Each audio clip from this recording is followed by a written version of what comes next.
Breaking news now, the manhunt that has been heating up all night long for that escaped inmate is now over. Investigators say that Harley Caffey has been captured. It happened just a short time ago. He had escaped from the Bedford County Jail Tuesday night. That 20-year-old was being held on burglary charges, and since breaking out, investigators say he committed a series of break-ins, including one in Williamson County at a convenience store.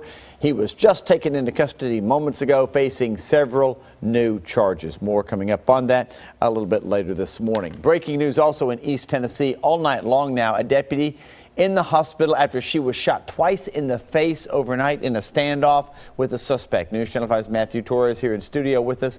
And you've been following this one all morning long. Is she going to be all right, that deputy? Well, miraculously, luckily, she will be. Despite getting shot in the cheek and a bullet grazing her forehead, she is expected to survive. Now, this happened before 9 o'clock last night at a trailer home in Carter County, just 5 hours east of Nashville, outside of Johnson City. The sheriff first responded to a home on Dry Hollow Road after a call of an intoxicated man waving his gun around.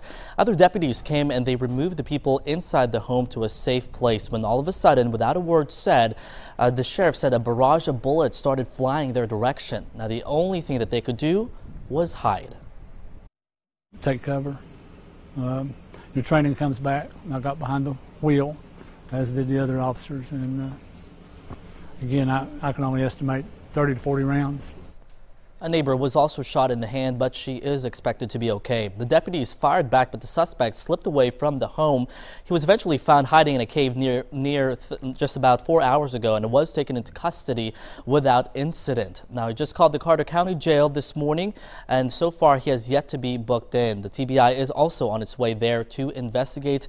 We'll have more coming up at 7:30. Steve, back to you. All right, Matthew, thanks for the update. A couple of breaking news stories. 2 people in the hospital after a shooting last night up in Clarksville. This happened at a home on Buchanan Street just before 10 o'clock. The victims are expected to survive. Detectives tell us they're looking for at least 2 suspects, maybe more. Anyone with information should call the Crime Stoppers number there in Clarksville, 931-645-TIPS. And new this morning, an accused serial burglar is behind bars. Kimberly Davis joining us from the CJC, where he was just booked, and we're learning the car that he's accused of stealing was his dad's. Kimberly? Yes, Steve, good morning. We're told that vehicle was stolen from his dad's car lot. He used that vehicle to do his dirty work. He stole from several homes, and then police say after he stole from all these homes, he crashed the vehicle and left the scene of an injury accident. Now, back on December 1st, 19-year-old Willie Robertson and another man were trying to hide a safe and a television behind a guardrail before taking off from an accident on Old Hickory Boulevard and I-40. Officers tracked down the stolen property and discovered that it had been stolen from Edgemont Drive, Blue Hills Drive, and Laurel Hill Drive. He's also suspected in at least 3 burglaries on Woodbury Drive. He has a long criminal history of drug and theft convictions. Now, Robertson was taken into custody yesterday afternoon. He's facing several charges, including theft, evading arrest, and aggravated burglary. For now, I'm reporting live in front of the Criminal Justice Center. Kimberly Davis, News Channel 5. Kimberly, thank you for the update there from the CJC. There is new video now giving us a better picture of why this happened. This Southwest jet ended up going into a ditch at the Nashville airport. The plane from Houston had just landed Tuesday. There it is in the surveillance video, rolling along the taxiway there. 133 people on board at the time, 9 suffering minor injuries when it went into the ditch. Investigators still want to know what happened. One expert we spoke with says there may have been a malfunction with the landing gear, although Nick Barris reporting a little bit earlier this morning that pilot error may also be something they're now looking at.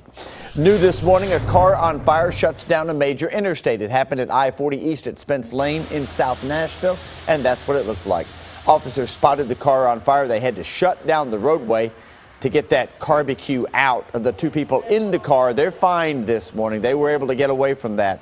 Traffic was backed up, though. And then, get this, Metro Police spotted a stolen car sitting in the traffic waiting on the road to reopen. That car was later found abandoned. The search continues for the driver this morning. There for one thing, it ended up working another one. New information about a fire that injured a firefighter. This is video from our friends at Smoky Barn News. The blaze happened at a home on 17th Avenue East in Springfield Residents say a water heater apparently caught fire Tuesday night. They thought it was all taken care of, but it rekindled. An 11-year veteran of the Springfield Fire Department went to the hospital and should be all right. That second fire, though, is being investigated as suspicious. The home has been destroyed. A married couple forced to flee their home after their washing machine exploded. Sky 5 captured the home on fire along Pleasant Green Road in Donaldson yesterday morning. Now, the 77-year-old homeowner said she was standing in front of her washing machine when, for some crazy reason, it burst into flames. She and her husband were quickly able to get out of the house. A neighbor actually heard an explosion and says they saw the roof lift off the home. Flames were coming out the garage and both cars were on fire. That's what kind of surprised me. And when I opened the door and looked out, Mary Lee was laying on her sidewalk with her husband and somebody else standing there. Her hair was singed off, her face was covered with soot. Those homeowners did go to the hospital. They're both expected to be all right.